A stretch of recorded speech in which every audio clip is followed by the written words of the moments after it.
Holding a tablet that was written thousands of years ago and being able to read what it says, it's an amazing feeling. A 3,700-year-old Babylonian clay tablet has just triggered a wave of alarm among historians and scientists. If you see a cuneiform tablet for the first time, you're not likely to identify it as mine. Dug up in the early 1900s and quietly sold to a New York collector, it spent decades on a university shelf, dismissed as nothing more than a strange list of numbers. No one questioned it, until now. When modern AI finally scanned its worn surface, the patterns it uncovered shocked the experts who saw them. Whatever is hidden in those ancient markings, they say, could change everything we thought we knew and may have been buried for a reason. What it is and what's on it. Plimpton 322 is, at first glance, nothing more than an ancient scrap of clay. It is small enough to fit in the palm of your hand, weathered enough to seem unremarkable. Yet it was crafted in Babylon around 1800 BC, during a time when the great ziggurats still rose above the plains of Mesopotamia, and the written word was still in its infancy. That makes this fragile object older than the Roman Empire, older than the pyramids of Mesoamerica, and even older than most of the world's enduring civilizations. It measures just 13 centimeters wide and 9 centimeters tall, no bigger than a postcard. Yet, within that cramped space, lies a pattern of numbers so precise and deliberate that some experts now argue it may be the most advanced mathematical artifact of the ancient world. At the time of its creation, Babylonian scribes wrote using cuneiform, pressing wedge-shaped symbols into wet clay with a reed stylus. On this tablet, those symbols form tightly arranged columns of numbers. To the untrained eye, it might appear to be a merchant's ledger, or perhaps a tally of grain deliveries. But to those who have studied it closely, the arrangement is far from ordinary. Its left-hand side is broken away, as if someone had torn the corner off the most important page in a book. That damage has fueled speculation for decades. What was once there, and why was it lost? Across what remains, there are exactly 4 columns and 15 rows of numbers written in the sexagesimal or base 60 system. This was the numerical system of the Babylonians, one that survives today in how we measure time: 60 minutes, 60 seconds, and angles, 360 degrees. But here, the numbers are enormous, and too large to be everyday totals, and far too exact to be the result of casual counting. The sequence is unnerving in its order. Each row connects to the next through precise mathematical relationships, as if a systematic formula generated them. There are no errors, no inconsistencies, no signs of trial and error learning. Whoever created Plimpton 322 was not just recording numbers, but was preserving knowledge with deliberate care. And yet, for centuries after its burial, this clay tablet lay hidden beneath the soil of Mesopotamia, untouched and unseen, its secrets waiting for someone or something capable of understanding them. What no one could have guessed was that its journey from the mud of ancient Babylon to the polished display cases of a New York university would take it through the hands of a man whose real-life adventures would inspire one of fiction's most iconic archaeologists. To understand how this artifact's true significance remained hidden for over 3,000 years, we have to follow the unlikely path it took from a ruined city to the shelves of a modern archive. History, discovery, and early mystery. In the early 19th century, a man named Edgar Banks moved through the deserts of Mesopotamia, now modern-day Iraq, with a collector's eye and a gambler's instincts. Banks was no ordinary archaeologist. His charm, wit, and knack for unearthing priceless relics would later inspire the fictional adventurer Indiana Jones. Banks' greatest was a lump of sun-baked and cracked clay pulled from the ruins of an ancient Babylonian settlement. To Banks, the tablet was unusual, but not enough to warrant front-page coverage. He sold it to George Arthur Plimpton, a wealthy New York publisher who had a taste for rare books and educational curiosities. Plimpton kept the tablet as part of his personal collection. But after Plimpton's death, it was donated to Columbia University, where it was dutifully logged into the archives and stored in the mathematics department. There it sat, locked in glass, quietly gathering dust under the label, Plimpton 322. The broken edge, jagged and incomplete, was noted but dismissed as an unfortunate blemish. For decades, no one suspected it was anything more than a relic of everyday life in Mesopotamia. Scholars peered at it, shrugged, and speculated. Some suggested it might have been a merchant's ledger to keep track of trade goods. Others guessed it could be a scribe's math exercise. And yet, there was something strange about the numbers. Even in those early years, a few sharp-eyed academics noticed they were unusually large, far beyond the quantities typically used for counting goods or livestock. Their arrangement seemed too clean, almost like an intentional code. But without context, the observations went nowhere. Was it a ledger? Was it a teaching tool? A random tally? The debates fizzled, and the mystery remained sealed. Time moved on. New theories came and went, and Plimpton 322 became a footnote in academic papers. Generations of researchers walked past it without realizing they were inches from something extraordinary.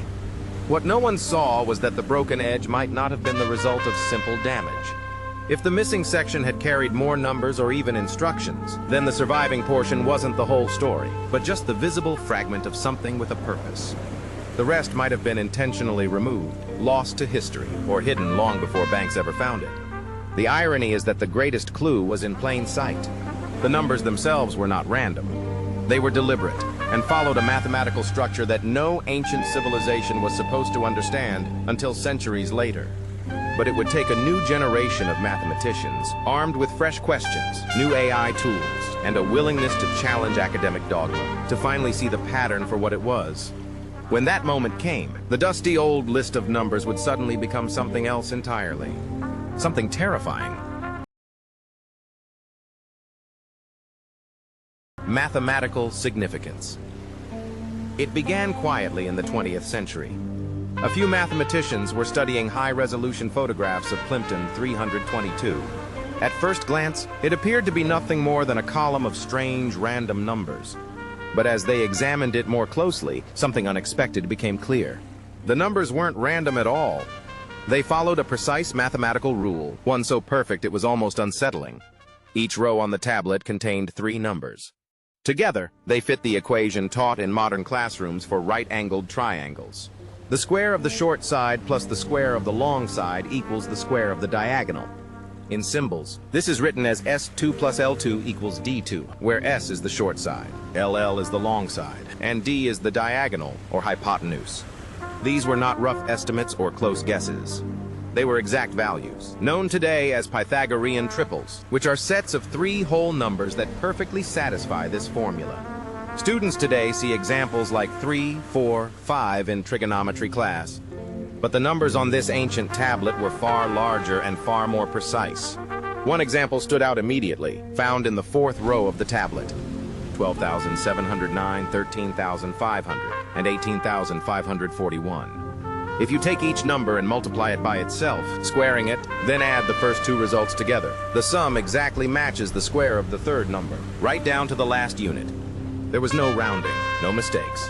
This meant whoever made the tablet not only understood the Pythagorean relationship, but had mastered it with flawless accuracy, long before Pythagoras was even born. This was startling, at least according to the accepted history of mathematics. The Pythagorean theorem was supposed to have been discovered in Greece, formalized by the philosopher Pythagoras in the 6th century BC. Yet here was evidence that Babylonians who lived more than 1,000 years earlier were already using it with surgical precision. The implications were staggering. Plimpton 322 predates Greek trigonometry by at least 1,300 years. It wasn't just a matter of stumbling upon 1 or 2 examples by accident.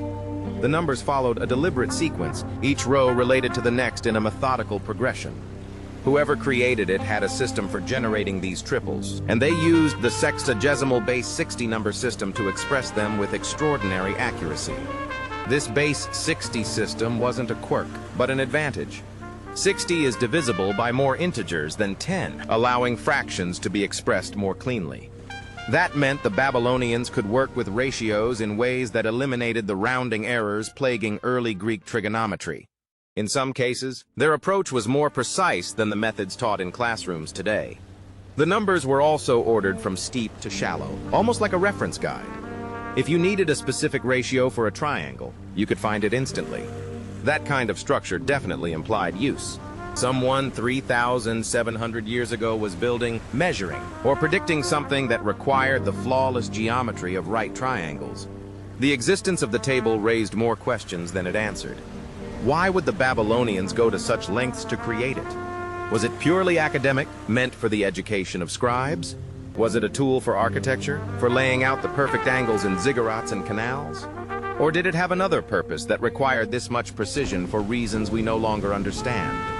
The more scholars studied Plimpton 322, the less it felt like a historical curiosity, and the more it began to resemble an instrument, part of a larger set of tools or data, perhaps now lost.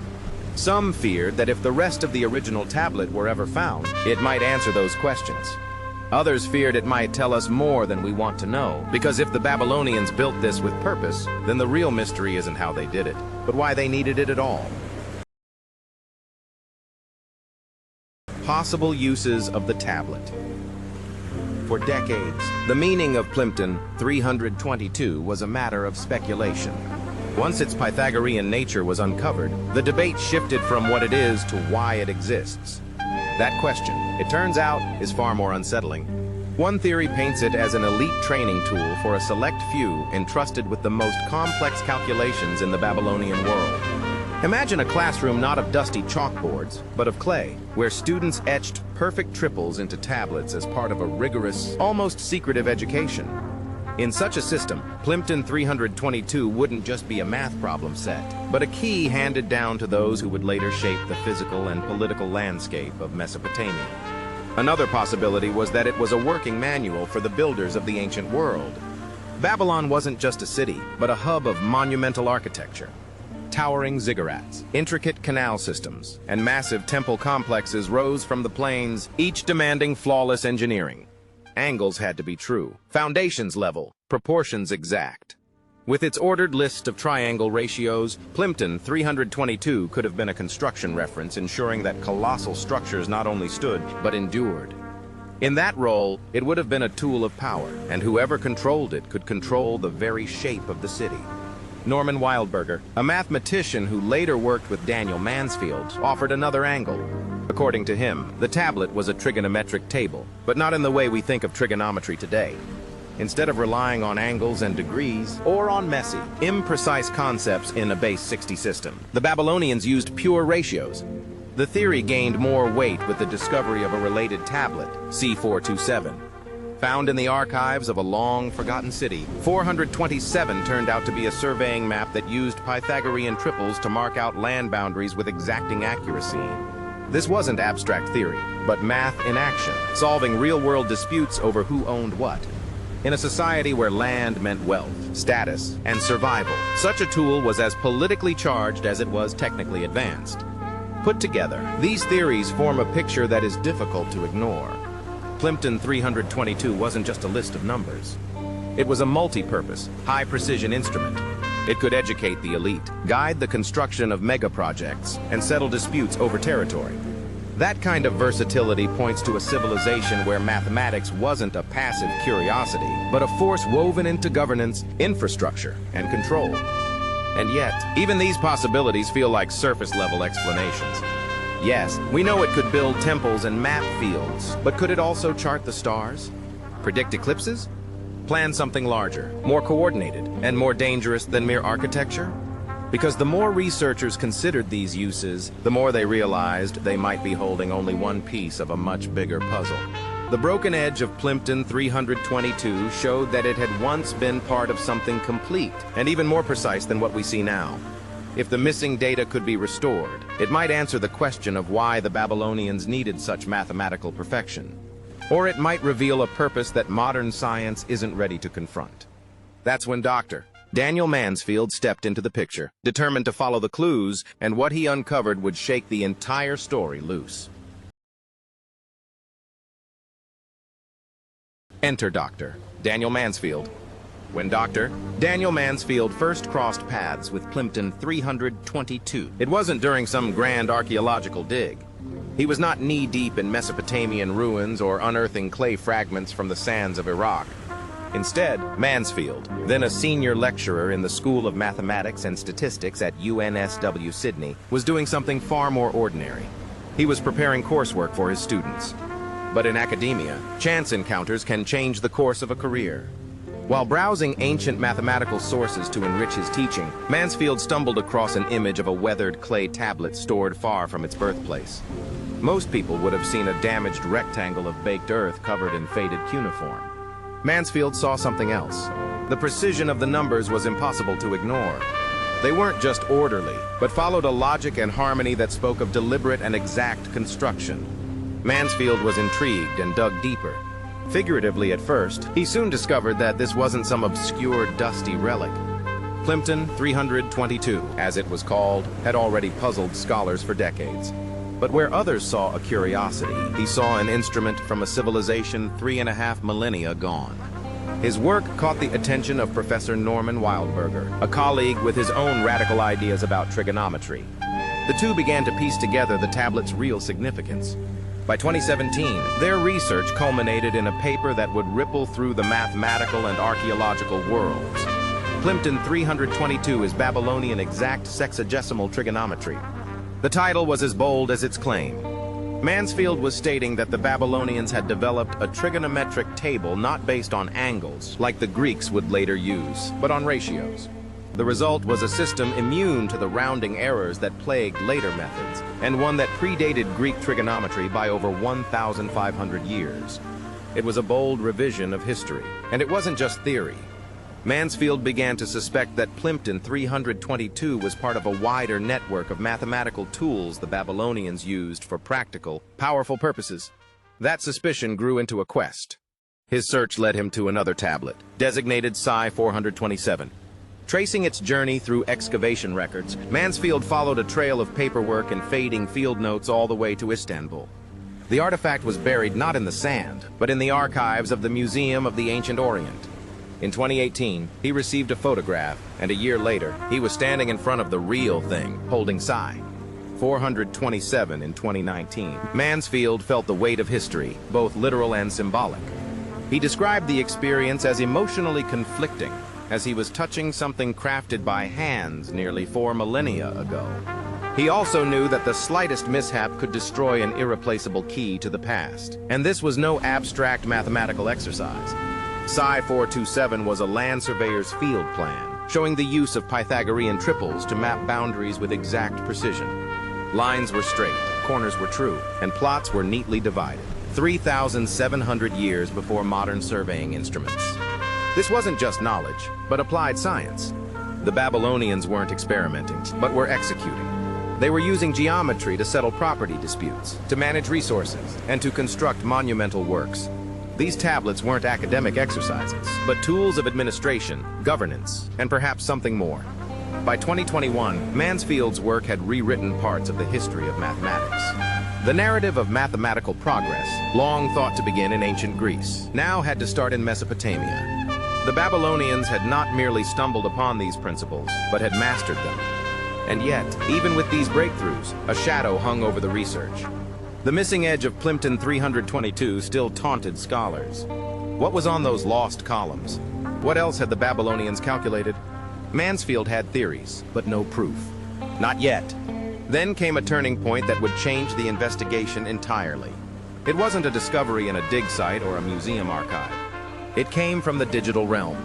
A team proposed using AI, specially trained on ancient scripts, Mansfield's theories and mathematical structures to virtually restore missing sections of damaged artifacts.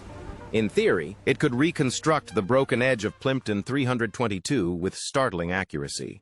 Mansfield understood the potential and the risk. AI had the ability to reveal what no human eye had seen in nearly 4 millennia. But what if the tablet's missing data didn't just expand our understanding of Babylonian math?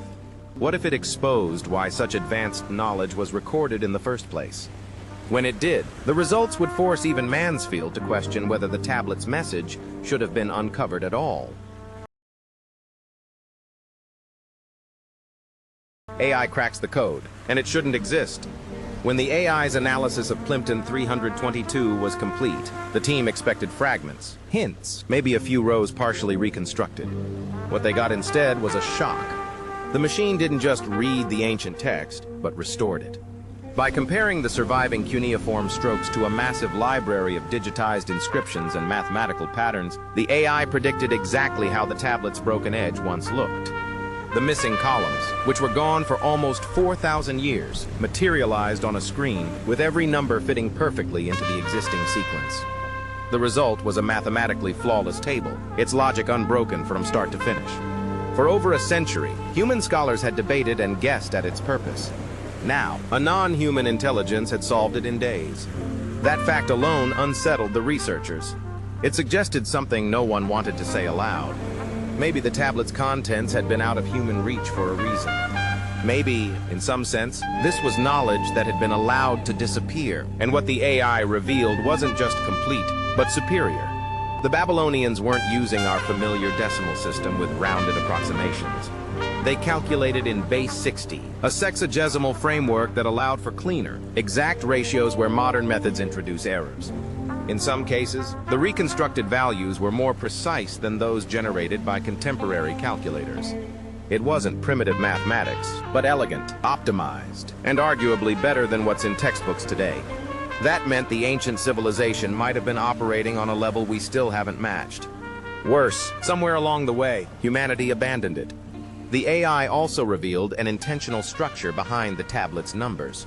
Each row moved systematically from the steepest slope to the shallowest, forming a progression that could be used as a tool for surveying, construction, or navigation. It wasn't random data, but ordered like a modern algorithm. The realization was unnerving.